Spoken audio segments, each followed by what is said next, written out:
So, good morning, everybody, and what a pleasure it is to be in Harrogate in such fabulous weather.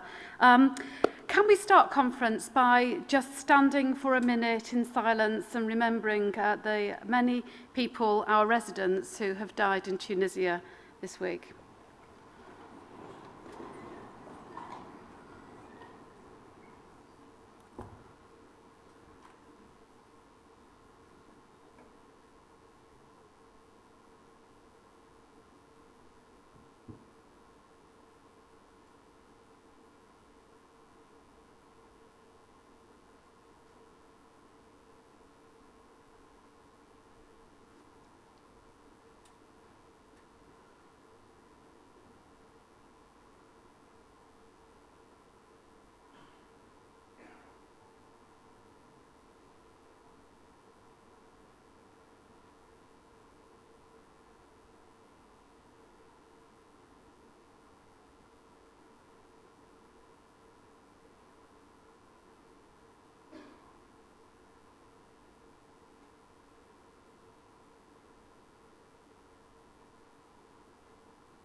Thank you.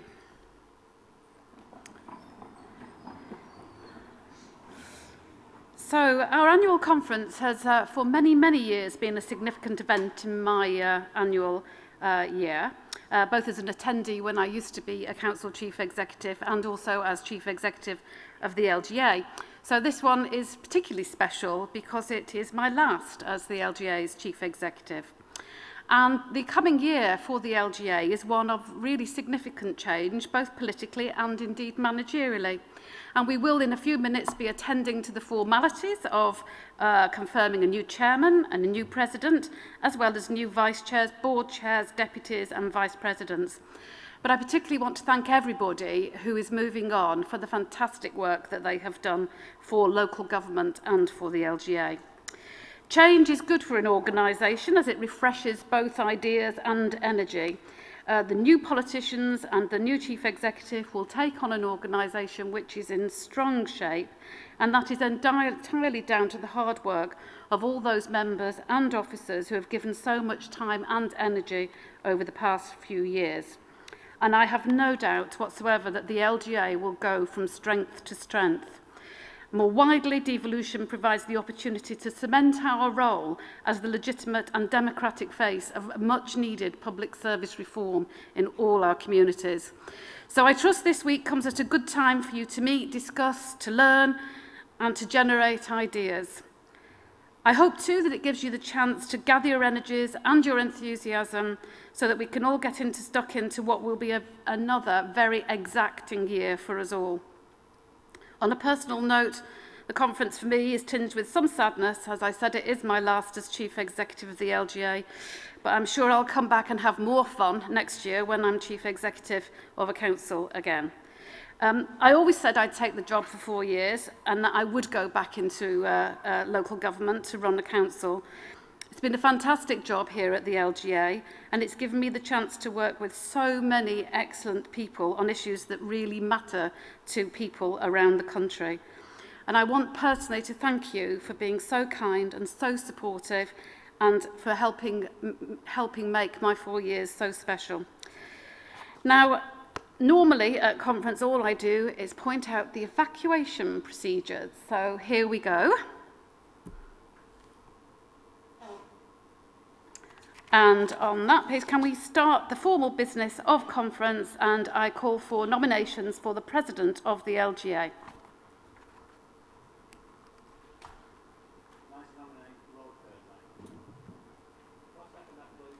So Lord Kerslake, you are nominated. Everybody in favour? Agreed. Please come forward.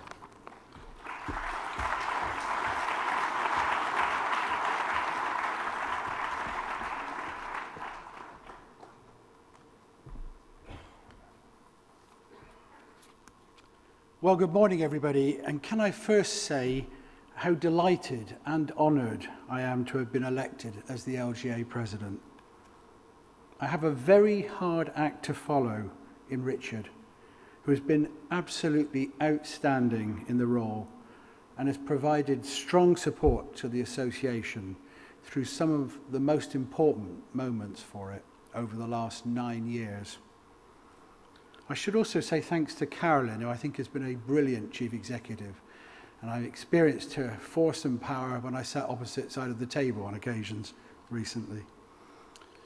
Now, though my last job was in central government, the heart and soul of my career has been local. I started out as a trainee accountant at the Greater London Council under Sir Horace Cutler. I then moved on to be Director of Finance and subsequently Chief Executive of the London Borough of Hounslow. My final 11 years in local government were as Chief Executive of Sheffield City Council. For me, these were the most challenging, but also the most satisfying years of my career. Now, local government also runs in my family.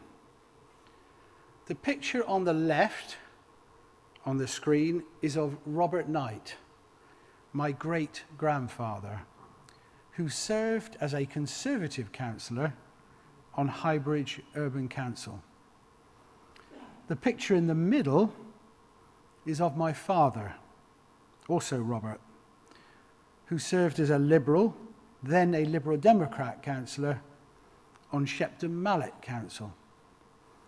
And the picture on the right, flanked by the Mayor and Deputy Mayor of the borough, is of my daughter Eleanor, who is now a Labour councillor in Southwark.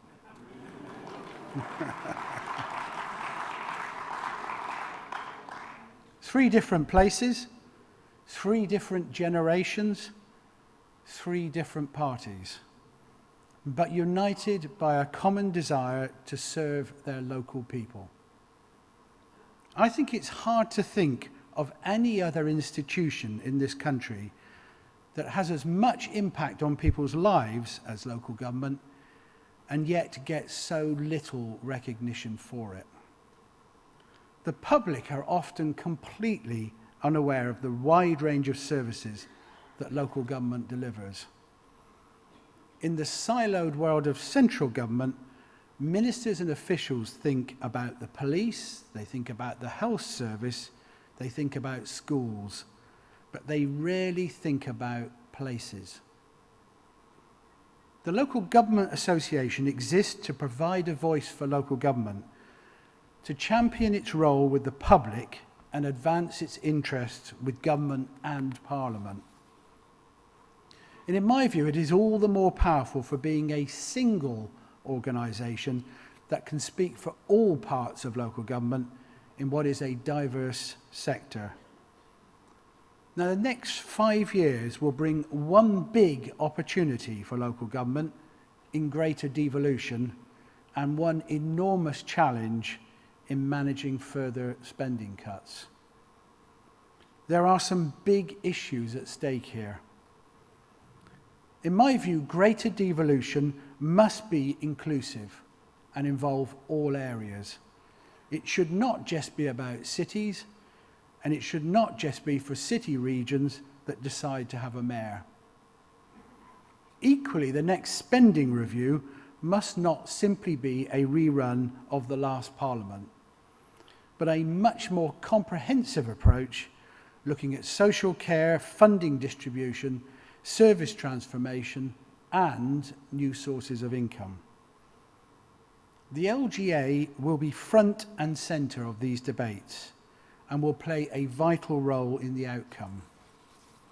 As your president, I will play my part, providing a link into Parliament, speaking up in the Lords on legislation that affects local government, and bringing together the LGA vice presidents, who play such a useful part in the association. It's a role that I'm absolutely thrilled and delighted to perform. I look forward to working with you all in the future. Thank you.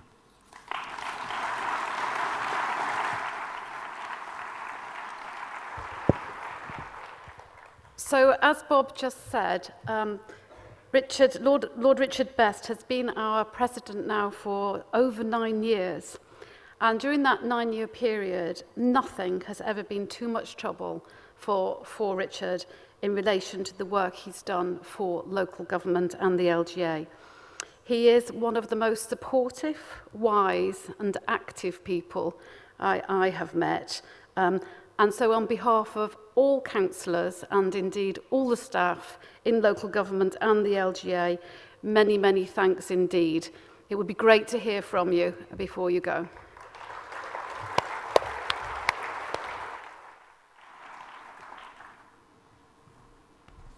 Well, thank you very much, Carolyn. Very kind, very unmerited. And thank you also, Bob. Your family pedigree there, that covers all the political bases. But there was one little gap. And my father, whose picture has not appeared, he fills that gap because he was an independent. He was an independent. He was a county councillor and a district councillor for 40 years. Now, I'm afraid Lord Nolan would not have approved of him being there for 40 years, but at least Lord Nolan would be pleased with me leaving after 9. Good Nolan principles there. But it is with some sadness that I do address you for the last time today. It's been an honour to have served the LGA over this period. I've had the pleasure of working with 5 different chairs, all the LGA's chairs since our founder, Chairman Jeremy Beecham, the godfather of the LGA, since he finished in 2004. I've worked with Sandy Bruce Lockhart, Simon Milton, Margaret Eaton, Merrick Kirkell, and of course David Sparks, with 4 chief executives, Brian Briscoe, Paul Cohen, John Ransford, and you, Carolyn. And I must add a special tribute to Carolyn. You have seen the LGA through an incredibly difficult time. The funding pressures on local authorities have been reflected in the major cuts to LGA's resources, just when local government has really needed a strong voice, expert advice and real professionalism. Carolyn, with the LGA's senior officers and your committed team, you've kept the ship sailing onward, demonstrating all those qualities and working tirelessly across political lines to get things done. So all of you can continue your vital work on behalf of your residents. Thank you, Carolyn, very sincerely.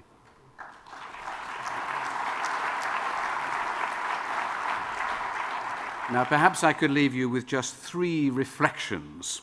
First, I believe the LGA represents something of a miracle. It is made up of powerful representatives of different competing political parties, of councils from very different places throughout this country, of councils of very different kinds, counties, districts, unitaries, metropolitan boroughs, London boroughs. Yet the LGA holds all these elements together for the common good. The LGA presents a united front for local government to central government, avoiding the old divide and rule, which is so beloved of ministers. It is miraculous and incredibly important that the LGA continues to act as the fully cross-party united force for good that serves local government so well. Second, I can tell you from the inside that the LGA is both a powerful and influential voice within Parliament.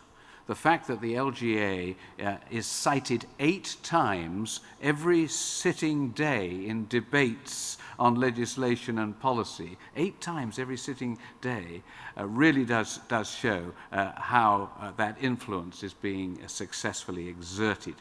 The LGA briefings for parliamentarians are terrific, and advice and guidance is always there for MPs and peers wanting to support local government. Many of them are excellent vice presidents. Long may this input from the LGA keep up, and indeed that work that goes on behind the scenes, and under Gary's leadership, I'm sure that it will. Third and finally, I must add a special word within that about the LGA's relationship with the House of Lords. Thanks to everyone's support, my colleagues in the Lords have seen a steady flow of improvements to laws that impact on councils and the people they serve, from localism and devolution to health and social care, families, local audit accountability, housing, finance. We have made a difference, both shaping the debate and shepherding amendments through Parliament. Remember, the government has less than a third of the votes in the House of Lords, so we have to be shown at least a modicum of respect. My own special interest is in housing, and for example, I have made several attempts to get the borrowing cap lifted for local authorities wishing to borrow to build more affordable homes, with very limited success on that one, I fear. Now we have a new challenge, with local authorities expected to be asked to sell their most valuable homes when they come vacant in order to fund the right to buy for housing association tenants. The right to buy extension, this same one, was firmly rejected by the House of Lords way back in 1983, when the House was largely Conservative. And as I say, I think the LGA's relationship with this end of Parliament on this and many other issues could be critical in the months and years ahead. So, colleagues, I move on today with some sadness, it must be said, but also with total confidence that my successor, Lord Kerslake, Bob, will be more than able to take over the reins. He will bring his enormous wealth of experience in both national and local government to bear on behalf of the LGA in these challenging times.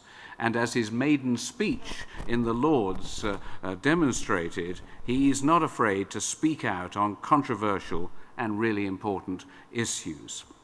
I have no doubt the LGA will continue to adapt, continue to go from strength to strength, and remain a vocal, persuasive, truly effective national voice for local government. I wish Bob, Gary, all of you, all my very best wishes in your efforts. It has been great working with you. Thank you.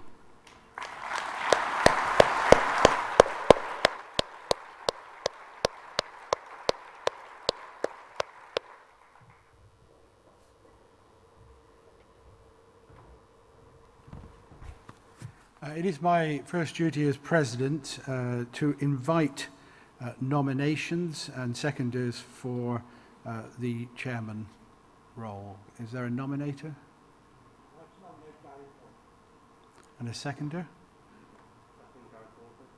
Thank you. Is it the view of the Assembly to agree that? Thank you very much.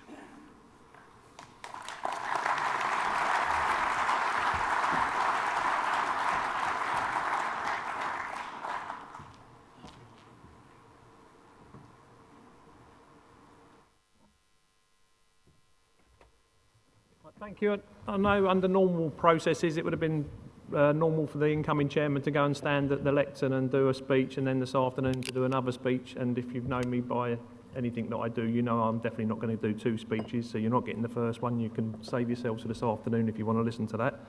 But I do want to do a few thank yous. Obviously, thank you for putting me in the chair to take over. I am going to be a chairman, not the chair though, because I am not an inanimate object, and just so we kind of have that straight. And the parking space for chairman can be reinstated if anybody wants to do it, although I'm not paying the congestion charge. I need to thank Carolyn for the work that she's done. We've got some big flashy thank you to be done in the future, and so I'm not going to bore her with listening to me talking for too long about it, but she has taken the LGA from I think we were in a pretty strong position when she started, but she's taken us to a much stronger position despite the fact that the world seemed designed to try and make it as hard for us as possible to get there. And I think she will leave the new chief exec with a much stronger organisation than she inherited when she took over. So personally, I kind of really would like to thank her, but I'm not going to do that embarrassing sort of thing here. We'll do it somewhere else. I need to obviously thank Richard for his work as president. We've worked with Richard on some fantastic stuff, and he was the man that coined the phrase, whether you agree with it or not, it's another matter, but bedroom tax. Richard was the man who got that into the lexicon of British politics. Now, whether you agree with that sentiment or not is kind of another matter, but at least he got that in. And I don't think too many people will get a new phrase inserted into the British political lexicon like Richard did, so well done. And I've got a couple of little thank yous for some other staff, which is probably not what I should do, but I am going to do it anyway, just because it kind of needs to be done, and because personally I would like to do it. Kathy Boyle, anybody who knows the LGA from the inside knows the work that Kathy Boyle's done since the damn day it started. She is the person who's babysat members through just about all of the idiot things that we can do and get wrong and get lost and get back to front. And Kathy's now leaving after, well, too many years of service. And I just want people to know, and particularly Kathy to know, that we will miss her, because she's been a fantastic member of staff. She's had to babysit me for quite a few times with the idiot stuff that I've got wrong, and I know she's done it with other members because I've seen the results of that. I also want to thank Roberta Henry for doing the conference stuff. This is her last conference, and I have never ever been to an LGA conference that's not brilliant. She runs them with a team, and kind of, you know, it's not just a one-person act, but she does a fantastic job of that, to the extent that we always look better, I think, in the LGA conference than any of the party conferences do. I think they run a lot slicker, they're a lot more productive, everybody knows where they're going, and that wouldn't happen with the hard work that Roberta's done. So please, on your behalf, can we just kind of thank those two members of staff? And I know it's wrong to single them out, but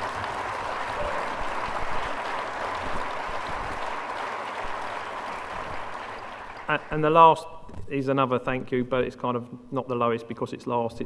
It's the most important one of the thank yous, and I'm not going to talk too long because I'll start to well up. I want to thank David Sparks for the work that he's done on our behalf. David has made huge personal sacrifices to lead us at the LGA, and he's done a fantastic job, and I'm obviously pleased that I'm taking over, but I'm sad that it's taken over from David, because if it wasn't going to be one of us, I was kind of always happy that it was David, because he's a really decent guy. So David, thanks ever so much for the work that you've done.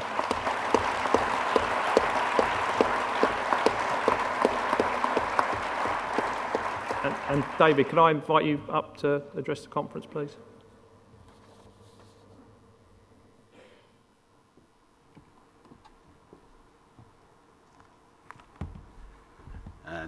Two things I'd like to say at the beginning. First of all, I don't need to go through all the thank yous. Everybody's thanked everybody else.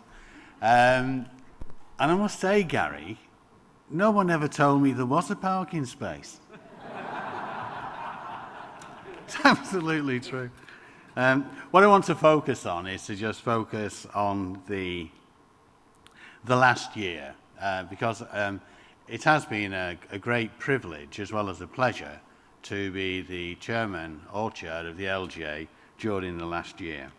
It's been a huge privilege because it's been such an historic year in the development of democracy within the United Kingdom, but also the development of local democracy.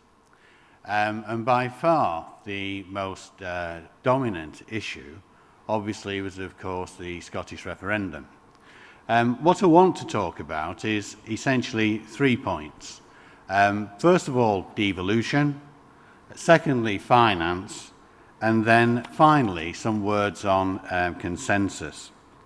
I've mentioned the Scottish referendum, but the significance of the Scottish referendum for us here at the LGA was twofold. The first one was that the SNP tried, during the referendum campaign, to divide local government in the United Kingdom, to divide Scottish local government from English local government and then build on it, to divide England from Scotland. We could see that coming here at the LGA, and I'm proud to say, by our leadership, with our colleagues in Northern Ireland, in Wales, in Scotland, using COSLA, NILGA and the Welsh LGA, we were able to head it off. But the second and the most significant point was the way we were able to head it off and why we were able to head it off. We were able to do this because we said that devolution had to be devolution to communities through councils. And that then gave us the common coinage and a common agenda with colleagues in Scotland, Wales, and indeed in Northern Ireland. because the great paradox of devolution so far has been that devolution hasn't actually been devolution as we would define it. And I was particularly proud to be able to go along and meet with William Hague in a joint delegation with my colleagues, the leaders of COSLA, Welsh LGA, Northern Ireland Local Government Association, and demonstrate to the Secretary of State, who'd been given the role by the Prime Minister to draw up proposals for a constitutional convention, to demonstrate in the best possible way we were united as local government in the United Kingdom. And we were united around the point of devolution to our communities through our councils. Because devolution that just meant devolving power from Whitehall to Cardiff or to Edinburgh or to Belfast was no devolution at all, and was not in our interest or anybody else's interest. Because the fundamental truth, and it is a fundamental truth, is that we as councillors have a special relationship with our community. This literally is our unique selling point. It's because we live and we work in the communities that we represent. Now, I know that that's a bit of a mantra of mine, but I repeat it every time I possibly can throughout this land, because it's an essential truth of politics, and it's what keeps democracy healthy. It is the link with our communities that we have. I have to say we are continuing to push for a constitutional convention that will bring the mechanics of devolution into sharper focus. But I also have to say, and it's been said already today in meetings I've been at, that it's no good just talking about structures, even if one emerges that we all agree with, because such devolution would be hollow, because we have to also find a way of fixing the local government finance system as we now know it. It's abundantly clear that the current financial system for local government is not fit for purpose. And it's not just us who are saying this. In the past year, we've seen 3 independent commissions all agree on this particular point. And we must ensure that whoever is in control at the LGA carries on and continues to fight for a fair share of resources. Because there are fundamental questions. Can council tax be brought into the 21st century and made more responsive to local needs?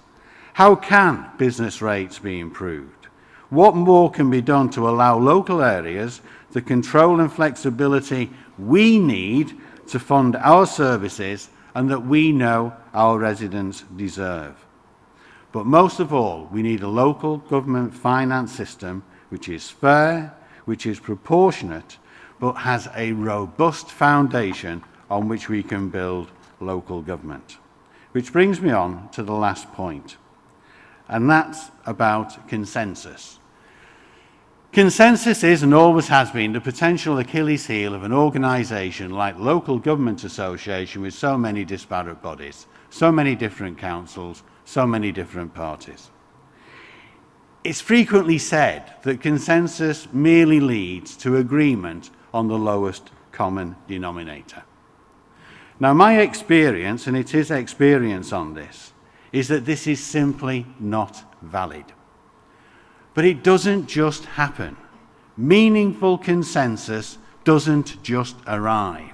It only happens as a result of political leadership, consensus building, bringing people into the tent and making sure that then we have a united voice. Quite clearly, my predecessor, Merrick Gackell, was clearly a Conservative. Gary, as everybody knows, is a Tory or a Conservative. Gary's got an interesting angle on what's a Tory and what's a Conservative. But as proud as they are to be Tories, I'm proud to say that I am a Labour councillor sprung from the socialist tradition of the Labour movement and within an international context. But I also know that it doesn't matter if we differ in ideology, in political or party affiliation, because it's my firm belief that when it comes to local government, there is now clearly a local government dimension. This doesn't mean that everybody is going to agree every time on every issue. Nowhere in the world does that happen. But what it does mean is that we recognise that what we are doing, we do for our residents, and that local government's position comes first. Within the Tory party, the Labour Party, Lib Dem Party, all the parties that make up the independent group. It's a lesson I've drawn on the last year, travelling throughout the country and meeting officers and members from all over. As I said, we are grounded in those communities and we need to stay close to what we represent. Because my final point is that I am absolutely convinced now that I would argue that local politicians of all parties in this country are evolving into a separate breed of politician from the increasingly distant brand of modern central government, where you have politicians that are in effect, no matter how they may kid themselves, working to a quasi-presidential system. We recognise that we are there to speak up for the voters, as I've said, where we live. And that therefore, this is what unites us as public servants for our communities. The only thing I now need to say is that I would like to wish, I didn't think you realised that it felt like that, Gary. I also think that Gary will do a great job. Gary knows that I'm at the end of the phone, and as such, may be back. Thank you.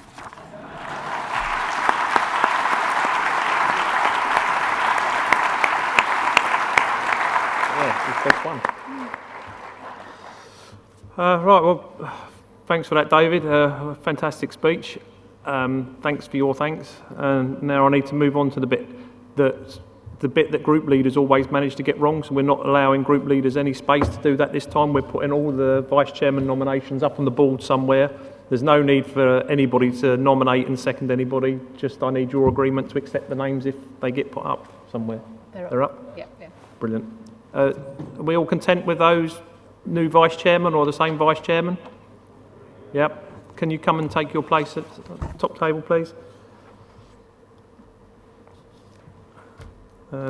Same again, we should have while these are coming up, we should have the deputy chairman nominations somewhere.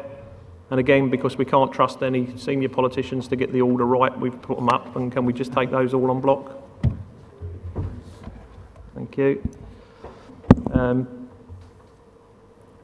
Vice presidents, this is the same thing again, and there's a whole list of vice presidents in your pack somewhere. They're not all going up there, are they? No. We haven't got screen. We haven't got a screen big enough. What?